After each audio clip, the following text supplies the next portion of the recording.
કે રાજનીતિમાં કોઈ સારો માણસ જ વધ્યો નથી.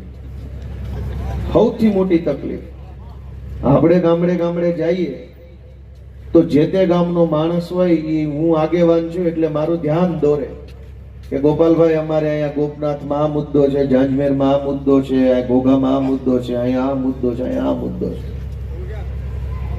પણ ક્યારેય કોઈ એમ નથી કહેતો કે આટલા બધા મુદ્દા છે તો એ કઈ માયનો લાલ નેતા છે કે નહીં જે આ બધા મુદ્દા ઉપર કંઈક બોલે. ગામડે ગામડે અનેક મુદ્દાઓ છે તો એ બધાય મુદ્દામાંથી પ્રયત્ન કરીને બે મુદ્દાનું નિરાકરણ લાવે એવો નેતા છે કે નહીં. એટલે મને એમ લાગે છે કે આખા ગુજરાતનો સૌથી મોટો મુદ્દો કોઈ સારો માણસ આપણને નેતા તરીકે મળતો નથી ને એમાં કંઈક તો આપણું દુઃખ ઓછું થતું નથી. આ ગામમાં નેતા કોણ છે એ મને નથી ખબર. અરખે પડખેના બધા ગામમાં ભાજપના નેતા કોણ છે એ મને ખબર નથી. મને નામ પણ નથી આવડતું અને હું જોઉં તો ઓળખું નહીં કોઈને. છતાંય હું હવામાં એક ગોળો મારું છું કે જે સૌથી બદમાશ હશે, ગુંડા જેવો માણસ હશે, ગામને ધમકાવતો હશે, બધી સરકારી યોજનામાં તોડ કરતો હશે, ચૂંટણી ટાણે લોકોને બીવડાવી મત લેતો હશે, એ ભાજપનો મોટો નેતા હશે. મેં હવામાં ગોળો માર્યો છે. હું જોઈએ એ ઓળખતો નથી. હો હામાં મળે તો હું ઓળખું નહીં. પણ આખા ગુજરાતના ગામડે ગામડે ભાજપના જેટલા નેતા છે ઈ ગામને બધવી નાખે, બે જ્ઞાતિ વચ્ચે ડખો કરાવે, લોકોને ડરાવે. સરકારી કાંઈ પણ યોજના આવે તો પહેલો લાભ એને જ મળે. રોડમાં કટકી, ગટરમાં કટકી, સરકારી યોજનામાં કટકી, બધા જ પૈસા ઈ ખાઈ જાય અને તોય છેલ્લે પાછા સમાજનો નેતા બનીને ફર્યા કરતો હોય. એવો જે માણસ હશે, બોગસમાં બોગસ ઈ નેતા હશે. મારી વાત સાચી છે કે ખોટી? અને ઈ પ્રશ્ન ખાલી આયા નહીં, આખા ગુજરાતના જે ગામમાં ઉભો રહીને હું એમ બોલું કે બોગસમાં બોગસ માણસ હશે, હલકટમાં હલકટ વિચારો હશે, ગુંડામાં ગુંડો હશે, એ નેતા હશે. આવું અમરેલીમાં બોલું તો લોકો આ પાડે છે, જુનાગઢમાં આ પાડે છે, કોડીનારમાં આ પાડે છે, રાજકોટમાં આ પાડે છે, આ અલંગમાં આ પાડે છે, પીતલપુરમાં આ પાડે છે. એનો અર્થ શું થયો કે આખા ગુજરાતની રાજનીતિનો કબજો ગુંડાઓના હાથમાં આવી ગયો છે. તો સૌથી મોટો પ્રશ્ન શું થયો?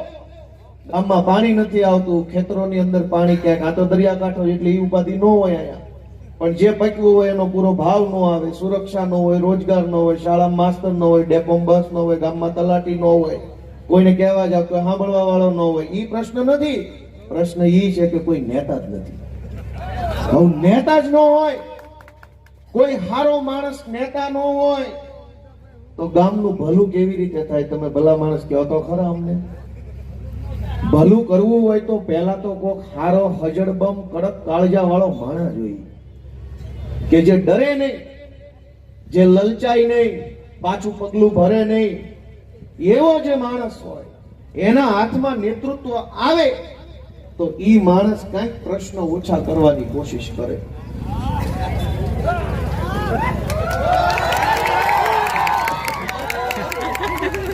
ભગવાન એને 100 વર્ષના કરે અમારી સરકાર જોવા. પહેલા મરી જાય તમારી સરકાર જોયા વગર ના જાય. એટલે હું તો કાયમ પ્રાર્થના કરું છું ભગવાન બધા ભાજપ વાળાને 100 વર્ષના કરે જોતા જાય કે ગોપાલભાઈ ની સરકાર છે કેવી. ભયા ન જવા જોઈએ કઈ. ભલે જીવે હુતા હુતા વિડીયો જોશે અમારી સરકાર, પણ મરવા ન જોઈએ. આપણે શું કામ કે વેલા વૈયા ગઈ? ભલે રહ્યા, એને ખબર પડે ને કે કેવી કેવી સરકારો હાલી શકે એમ છે. ભણેલા ગણેલા માણસો સરકારમાં આવે, યુવાન માણસ સરકારમાં આવે તો સમાજ માટે કેવું કામ કરે એ ભલે જોવે. તમને કોઈને વાંધો નથી ને એમાં? તો ભલે 100 વર્ષના કરે માતાજી. 30 વર્ષથી ઉપાડો લીધો છે કે વિકાસ થયો, વિકાસ થયો, વિકાસ થયો, વિકાસ થયો. પણ કોનો? તમે મને એમ કહો કે આ પીતલપુર ગામ છે, આજથી 15-20 વર્ષ પહેલા ગામમાં જેટલા માણસો રહેતા હતા એટલા જ અત્યારે રહેશે કે ઓછા રહેશે? ભાઈ એવું કયો, ઓછા છે કે વધુ? 30 વર્ષથી વિકાસ વિકાસ વિકાસ કરે છે પણ ગુજરાતના બધા ગામડામાં માણસો તો ઘટતું જાય છે. બાપ દાદાના ગામ મૂકીને બીજા ગામમાં, બીજા જિલ્લામાં, બીજા શહેરોમાં ભાગીને વયું જવું પડે, ઈ કેવો વિકાસ? અમારા બાપ દાદાના ગામમાં અમે રહી ન શકીએ, કોકે રાજકોટ જવું પડે, કોકે સુરત જવું પડે, કોકે ભાવનગર વયું જવું પડે, ઈ વિકાસ કેવો? નેતા તો એકેય ન ભાગવું પડ્યું, માણસ શું કામ ભાગ્યું? જે લોકો 30 વર્ષથી આ વિસ્તારમાં કે ગુજરાતમાં ભાજપના નેતા બનીને ફરે છે, એને ગામ નથી મૂકવું પડ્યું, એ ગામમાં જ રહે છે અને પોળા થઈને ફરે છે. પણ સામાન્ય માણસે પોતાના બાપ દાદાનું ગામ મૂકવું પડ્યું. એ મોટા ફળિયાવાળા ખોડા મૂકી દેવા પડ્યા અને કઈ બીજા જિલ્લામાં, બીજા વિસ્તારોની ખોલીઓમાં રહેવા મજબૂર બન્યા છે આપણે બધા. કોના પાપે? સરકાર 30 વર્ષથી ભાજપની આવે છે, છતાંય આપણે આપણું ગામ મૂકવું પડે. આજ હજારો જુવાની અહીં બેઠા, જાજા બધા તો યુવાન દેખાય છે. આ બધા યુવાનોના હાથમાં કામ કોણ આપશે? નોકરી ધંધો હોય, કામકાજ હોય, બે પૈસા રળીને શાંતિથી જીવી શકે એવી વ્યવસ્થા હોય તો વાંધો નથી, પણ આજ રૂપિયા કમાવા ક્યાંનું ક્યાંય જવું પડે છે. અવડો મોટો દરિયો દીધો છે ભગવાને અહીંયા, ધારો એવું કામ અહીંયા પ્રવાસનનું થઈ શકે, પણ 30 વર્ષથી અહીં કોઈ વિકાસ કરવામાં કોઈ રસ નથી. દરિયાકાંઠે તો કેટલું બધો પ્રવાસ ઉભો થાય. મંદિર છે અહીંયા પણ કે બધી બાજુ ગોપનાથ ભગવાન બેઠા છે, નિષ્કલંક મહાદેવ બેઠા છે. કુડાના દરિયે તો હું ભણતો ભાવનગર ત્યારે ઘણી વાર આવેલો, ગાડીઓ લઈને વસૂટતા તે વહી આવતા કુડે અને ફર્યા કરતો. ચારેય બાજુ અહીંયા પ્રવાસન વિકસે એવી વ્યવસ્થા છે ભગવાને આપેલી. હવે દરિયો છે, ડુંગર છે, લીલી વાડીઓ છે, ભગવાને આપેલું બધુંય છે. હવે એક નેતો નથી હારો કોઈ, એટલે ઉપાધિ કર્યું છે. ભગવાને બધું આપ્યું, પણ એક હારો નેતા જો આપી દીધો હોત ને તો આ દશા ન હોત લોકોની. કેમ કે ભગવાને ક્યાં તાણ રાખી છે? દરિયો દીધો, એનાથી મોટું શું હોય? દરિયા પાસે લીલી વાડીઓ દીધી, ડુંગરા છે ચારે બાજુ, ક્યાં નથી ડુંગરા? બધું જ છે, નેતો નથી.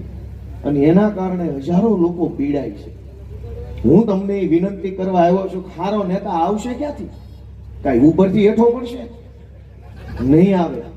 સારો નેતા સમાજે પેદા કરવો પડશે, સમાજે બનાવવો પડશે, સમાજે ઘડવો પડશે, અને જે સારો લાગે એને આગળ લાવવા માટે લોકોએ હાવણો દબાવવો પડશે. બાકી હારો નેતા નહીં આવે. લોકોએ હારો નેતા ઉભો કરવો પડે, અને નેતા હારો નહીં આપે તો એક પણ પ્રશ્નનું નિરાકરણ ક્યારેય જિંદગીભર આવવા નથી. પેઢીઓની પેઢીઓ મજૂરી કરવામાં વહી જશે. કેમ આ વિસ્તારમાં ભણતર ગણતરની વ્યવસ્થા ન થઈ? અનેક છોકરાઓ આપણા છે જેને જો સારી વ્યવસ્થા મળે ને તો ભણી ગણીને આખા રાજ્યનું, આખા દેશનું નામ રોશન કરે ને એવી ક્ષમતાવાળા છોકરા આપણી પાસે છે. અને દરિયાકાંઠે રહેતા હોય તો તરવામાં હોશિયાર હોય. તરવાની ઇન્ટરનેશનલ કોમ્પિટિશનો થાય છે, સ્વિમિંગ કોમ્પિટિશન ઓલિમ્પિક્સમાં આવે છે. માઇકલ ફેલ્પ્સ નામ સાંભળ્યું હોય તો કોઈ છોકરા હોય, ઓલિમ્પિકની અંદર 10 વખત ગોલ્ડ મેડલ મળ્યો સ્વિમિંગમાં, તરવામાં. હવે એ સ્વિમિંગ પુલમાં સ્વિમિંગ શીખીને ઓલિમ્પિક્સમાં ગોલ્ડ મેડલ લઈ આવ્યા. આપણા છોકરા દરિયામાં તરતા શીખ્યા હોય, ખાલી સેટ ટેકો મળે તો આપણા છોકરા મેડલ લઈ આવે એવા બળુકા તો ખરા. પણ કોઈને રસ નથી આપણા છોકરા આગળ વધે એમાં. સ્વિમિંગમાં, રનિંગમાં, ક્લિમ્બિંગમાં. ક્લિમ્બિંગ એટલે ચડવું. આપણે અહીં ડુંગરા છે, છોકરા દોડીને ડુંગરા ચડી જાય. તળાજાનો ડુંગરો છે, મહુવામાં છે, ધારું કેટલી બધી છે, હળી કરીને ચડી જાય ને હળી કાઢીને વહી આવે. ઈશ્વરે બધું આપ્યું છે, પણ મેં કીધું એમ એક હારો નેતા જો ભેગો આપી દીધો હોત ને તો આટલી ઉપાધિ ન હોત. અને એટલે હું તમને એમ વિનંતી કરવા આવ્યો છું કે અમે ગુજરાતને સારા નેતા મળે એની કોશિશ કરવા વાળા માણસો છીએ, એવો પ્રયત્ન કરવા વાળા માણસો છીએ. અમે ગુજરાતને ચૈતરભાઈ વસાવા આપવાનું કામ કર્યું. આમ આદમી પાર્ટીએ બ્રિજરાજ સોલંકી આપવાનું કામ કર્યું, પ્રવીણ રામ આપવાનું કામ કર્યું, ઈશુદાન ગઢવી આપવાનું કામ કર્યું. આ તમારો દીકરો ગોપાલ ઇટાલિયા આપવાનું કામ અરવિંદ કેજરીવાલની આમ આદમી પાર્ટીએ કર્યું. તમે મને એમ કહો કે આ બધા સારા નેતા છે કે નહીં? એ કોને આપ્યા? આમ આદમી પાર્ટીએ ગુજરાતને સારા આગેવાનો આપવાનું કામ કર્યું. આ આપણા પંથકને જો સારા આગેવાન જોતા હશે તો તમારા આશીર્વાદ વગર શક્ય નહીં બને. નેતાનો દીકરો નેતા બને, પૈસા વાળો હોય ઈ નેતા બને, ગુંડો હોય ઈ નેતા બને. તમારા છોકરા કેદી નેતા બનશે? ભાજપ વાળાએ કોંગ્રેસ વાળાએ આપણા છોકરાના હાથમાં ઝંડા પકડાઈ દીધા, ઊંધું ઘાલીને મંડો દોડવા. કોઈ દી તમારા છોકરાની ચિંતા ભાજપ કોંગ્રેસ વાળા નહીં કરે, કેમ કે એમના છોકરાનું જ પતે એમ નથી.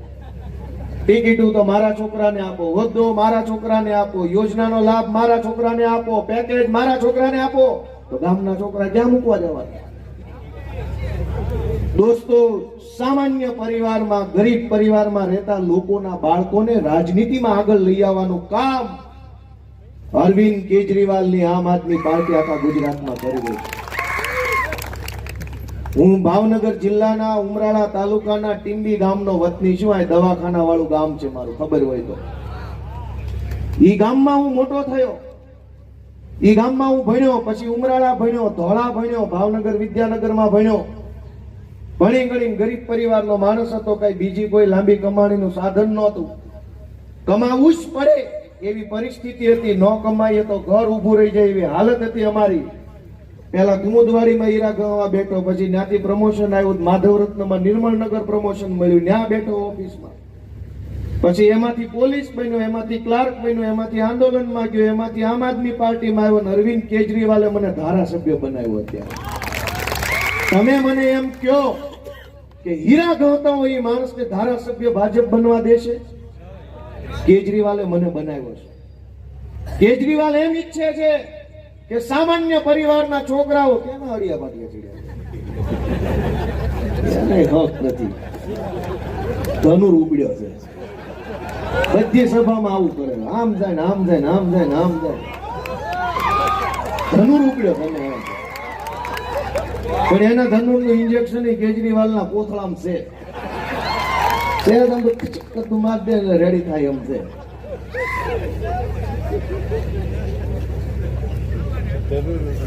મિત્રો, હું તમને જે કઈ વાત કહું છું એ કઈ રાજકારણ નથી, એ સમજવા જેવી વાત છે. આપણા પોતપોતાના જીવનારે જોડાયેલી વાત છે. હું ધારાસભ્ય બારાસભ્ય તો ઠીક, હવે પણ એક સામાન્ય પરિવારમાં જન્મેલો માણસ નેતા બની શકે, ધારાસભ્ય બની શકે, જિલ્લા સભ્ય બની શકે, સાંસદ બની શકે, એ કલ્પના કોઈ કરી શકો? આપણને તો ભાજપ કોંગ્રેસ એવું શીખવાડ્યું તમે ન બની શકો, તમારથી કાંઈ ન થાય, તમે ન ફોર્મ ભરી શકો, તમે ન આગળ આવી શકો, તમારા બધું ન કરાય, રાજકારણ બહુ ખરાબ છે. એટલું બધું ખરાબ હોય તું હું કામ સાંટો છો હીરામ બેજા? આપણે જયારે આમ આદમી પાર્ટીના લોકો રાજનીતિમાં આવે, ફોર્મ ભરે, ચૂંટણી લડવા ઉભા થાય, તો ભાજપ કોંગ્રેસ વાળા આપણા ઘરે એમ કે તમારે આ ન કરાય, રાજકારણ બહુ ગંદુ છે. અમારા આવ્યા પહેલાથી ગંદુ છે. કર્યું કોને? કોને ગંદુ કર્યું? કેવો હાલો, તમે તો 30 વર્ષથી છો. તમે ગંદુ કર્યું હોય તો ગંદુ હશે, અમે તો આવ્યા જ નથી હજુ. અને અમે આવવાની તૈયારી કરી. ત્યાં ભાજપ વાળા કોંગ્રેસ વાળા કહે છે કે આમાં ન હોય, તો તમે કેમ હીરામ નથી બેસી જતા? ઘાટમાં, પહેલમાં, ગમે ત્યાં વયા જાવ ડુંગળી કાપવા. ગમે ત્યાં રાજકારણ ખરાબ જ છે, તો તમે શું સોંટ્યા છો 30 વર્ષથી? મિત્રો, તમે માનસિકતા સમજો. અમે આ બધા ઉમેદવારો ઉભા રાખ્યા છે. લગભગ આ બધા જિંદગીમાં, ખાનદાનમાં પહેલી વાર ચૂંટણીમાં ઉભા છે. ભાઈ એવું જ છે ને? આ તમારા છોકરા છે, આપણા છોકરા છે, આ આપણી જેવા છે, આપણા માંથી આવે છે. આ રૂપિયાવાળા નથી, માથા ભારે નથી, 2 નંબરિયા નથી.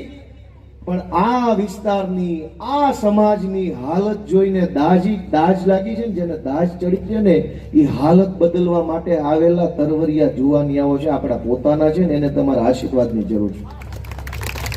અને આને આશીર્વાદ નહીં આપો તો કેવી પરિસ્થિતિ બદલાય. આમણે હિંમત કરી છે આ વિસ્તારમાં કે આખા ગુજરાતમાં કોક માણા માથું પડે. કેમ આમ થાય વચ્ચે વચ્ચે? બાઈક વાળા ક્યાં ગયા? લાવો બીજું લાવો. વચ્ચે વચ્ચે આમાં ફૂટવાલ હા લઈ જાય તમારે.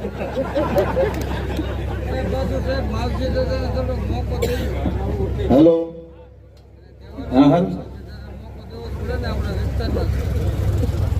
આ બધા યુવાનોએ ચૂંટણીમાં ફોર્મ ભર્યું, પહેલી વાર ફોર્મ ભર્યું. ભાજપ કોંગ્રેસ નું હાલે ને તો ગ્રામ પંચાયત નો સભ્ય નો બનવા દે. અને આજે જો આમ આદમી પાર્ટી ન હોય તો ગોપાલભાઈ ઇટાલિયા પોતાના ગામના સરપંચ હજુ આવતા 30 વર્ષ નો બની શકે. લાઈન જ એટલી મોટી છે. આ તો અરવિંદ કેજરીવાલ નું ભલું કરે ભગવાન, એને 100 વર્ષ ના કરે ને આ પાર્ટી 500 વર્ષની થાય. કે અમારી જેવાનો વારો આવ્યો. હીરા ગણતા ગણતા ધારાસભ્ય થયા. આ ભાજપ કોંગ્રેસ વાળા થોડા આગળ આવવા દે, પણ તમે સમજો કે કોઈ માણસ માંદું પડે તો ભાજપ વાળા કોઈ દિવસ ઘરે ખબર કાઢવાય નહીં આવે ને એમ કહે છે ને કે લે ભાઈ 500 કેટલા મોકલું, જા દવાખાને જઈએ. કોક માણાના દીકરા દીકરીને ભણવામાં હોશિયાર હોય, ફી ભરવાના પૈસા ન હોય તો ભાજપ વાળો ક્યારેય નહીં આવે કે લે ભાઈ તારી દીકરી ભણવામાં હોશિયાર છે, ભાવનગરની તારી નિહાળમાં એડમિશન કરાય જાય અને દીકરીને ભણાય લઈ જા 50,000. નહીં બોલે.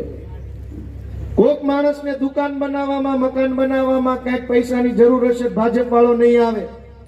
પણ ચૂંટણીમાં જેવું ફોર્મ ભરો તરત 25 ભાજપ વાળા આવે. બોલ કેટલા આપો? તરત ઓફર આવે. જેવો માણા જેવી ગરજ એવડા પૈસા ઓફર કરે છે. કેમ ભાઈ? એટલા જ બધા પૈસા તમારામાં આવી ગયા. જાઓ ગરીબ માણસોને જઈને મંડો આપવા વગર ચૂંટણી ટાઈમે. આ બધાને દબાવવા ધમકાવવાની કોશિશ કરીએ છીએ. ચૂંટણીમાં ઉભા રહ્યો તો આપણા સમાજના આગેવાનના ફોન આવે, બટા તે બહુ ન કરવાની કરી, તારા ન કરાય. કેમ? તમારે જ ગામને ઊંટિયા ચડાવવું છે. અમે આગળ આવી તમને વાંધો છે? હું નવો રાજકારણમાં આવ્યો તો અમારા સમાજના આગેવાન, બટા છોકરા તું ભૂલ કરે છે. ભૂલ તો અમે 10 વર્ષ કરતા, હવે સુધારવાની શરૂઆત કરી, ત્યાં તમને વાંધો પડ્યો. આપણા છોકરા આગળ આવે તો ભાજપ કોંગ્રેસને બિલકુલ ગમતું નથી. હું આજે નાના પરિવારનો માણસ, હું આગળ આવ્યો. તમે મને એમ કહો કે હું આગળ આવ્યો, હું ધારાસભ્ય બન્યો, આમ આદમી પાર્ટીમાં આવ્યો, એનાથી નાના માણાનું સારું થયું ખરાબ થયું મને કહો. હોય એવું કહો બધા. નાનો માણસ આગળ આવે તો નાના માણસોનું ભલું કરે, અને ગુંડો આગળ આવે તો ગુંડાનું ભલું કરે, રૂપિયા વાળો આગળ આવે તો રૂપિયા વાળાનું ભલું કરે. અને આપણે કોઈ પણ નેતાને મત હું કામ આપીએ છીએ? દાખલા તરીકે કોઈ નેતાને મત આપો, બહુ સમજવા જેવી વાત છે કે કોઈ નેતાને તમે મત આપો તો મત એટલે આપો છો કે જા ભાઈ મેં તને મત આપ્યો, તું સરકારમાં જાજે અને સરકારને કહેજે કે અમારા ગામમાં એક શાળા બનાવે જેથી આપણા સમાજના બધા દીકરા દીકરીઓ અહીં ભણી અને કલેક્ટર મામલતદાર બને. આ હાટું જ મત આપવાનો હોય ને. 4-5 જણા આ પાડે એનો ખૂબ ખૂબ આભાર. આપણે મત આ હાટું જ આપવાનો હોય ને કે લે ભાઈ મેં તને મત આપ્યો, તું જા સરકારમાં, તારી સરકારને કે અમારા ગામમાં નિશાળ બનાવે જેથી કરીને આપણી નાતના બધા છોકરાને એમાં ભણાવીને ભણી ગણીને છોકરા આગળ વધે. આ હાટું જ મત હોય. આ શું થયું? મત આપણે આપ્યો, એ સરકારમાં ગયા, ત્યાંથી એની પોતાની શાળાની મંજૂરી લઈ આવ્યા, પ્રાઇવેટ શાળા. એટલે નેતાની પોતાની કાયમની કમાણી ચાલુ થઈ ગઈ. ગોપાલભાઈને તમે એટલે મત આપ્યો તો ગોપાલ તું અમારો છો, અમારા માંથી આવે છો, અમારા ગામનો છો, અમારી નાતનો છો, તું કઈક અમારું સારું વિચારીશ, જા સરકારમાં એક નિહાળ બનાવડાય. ગોપાલ ગયો સરકારમાં, ઘરની ખોલીને આવ્યો. એવી રીતે ઘરના દવાખાના, ઘરની શાળા, ઘરની બસો. તમે જે નેતાને સરકારી શાળા બનાવવા મત આપો છો એ પ્રાઇવેટ શાળા બનાવીને પાછો આવે છે. જેને તમે સરકારી દવાખાના બનાવવા મત આપો છો એ ઘરના દવાખાના ખોલીને પાછો આવે છે. તમે જેને સરકારી બસો ચાલુ કરાવવા મત આપો છો એ પ્રાઇવેટ વોલ્વો મૂકી દે છે. અને પોતાની